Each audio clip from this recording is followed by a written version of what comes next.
direção,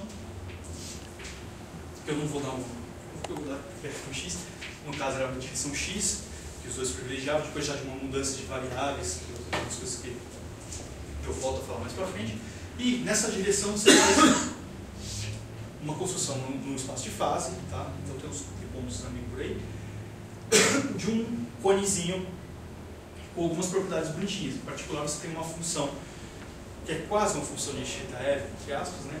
Que te dá algumas propriedades. Ela, por exemplo, aponta sempre para dentro, derivada aqui. Qualquer trajetória que tiver no bordo, você vai estar entrando no seu conjunto. E aí, na verdade, a gente usa uma outra função, que são, eu preciso limitar a norma das outras variáveis, né? No caso, eu tenho uma, que seja a minha variável w. Eu preciso limitar a norma dela, então eu peço que ela seja pequena, ela seja menor que a norma do x. E eu consigo mostrar que isso realmente acontece. Então, que, na verdade, a função w acaba sendo uma função também de controle. Então, em qualquer momento que eu estiver fora desse conjunto mágico aí que a gente definiu, tá? Eu vou, num instante para o futuro, eu vou estar dentro. Num instante para fora, no instante passado eu estou para fora.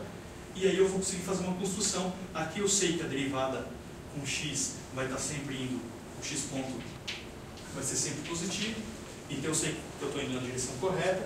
E eu sei que eu chego sempre nessa parede aqui. Então eu pego uma sequência de trajetórias que vou entrar nessa paredezinha e estou indo para zero. E aí eu olho para esses pontos onde elas interceptam a parede, acho uma subsequência convergente. Tá? O certo x barra, o certo x barra aqui. E aí é fácil mostrar que a trajetória que começou nesse cara, no passado é assintótica para a origem. Ela não sai desse conezinho. Em particular, a gente tem uma estimativa até do tamanho dessa trajetória. Tá? Para fazer isso, então a gente precisa de duas coisas muito fortes. A primeira que eu falei aí é esse lema 1, que é um nome que é dado no trabalho deles, para estudar ele, que ficou clássico entre nós, né? Que me dá um estudo da... Porque eu percebi que eu não contei para vocês quem é P ainda, mas a P é uma parte positiva da minha energia potencial. A energia potencial vai ser um menos alfa x a beta, mais um P que é positivo, mais um resto, nesse caso. Tá? E o que acontece nesse caso é que eu quero estudar, com base nessa função, na verdade eu vou construir a minha função auxiliar. Então, quando eu for estudar a derivada, a minha v ponto dela, que vai ser importante para fazer essa parte da construção, eu preciso saber direito a minha derivada nessa direção privilegiada. E aí que entra esse lema, que é a parte mais difícil, simplesmente ele não vale em Rn. A gente no meio do caminho achava que fosse possível generalizar ele em vários contextos, e na verdade esse lema não vale. O Fábio deu um contra-exemplo, depois que ele deu um contra-exemplo, você para pensar, o que mais existe contra-exemplo, é fácil dar, né?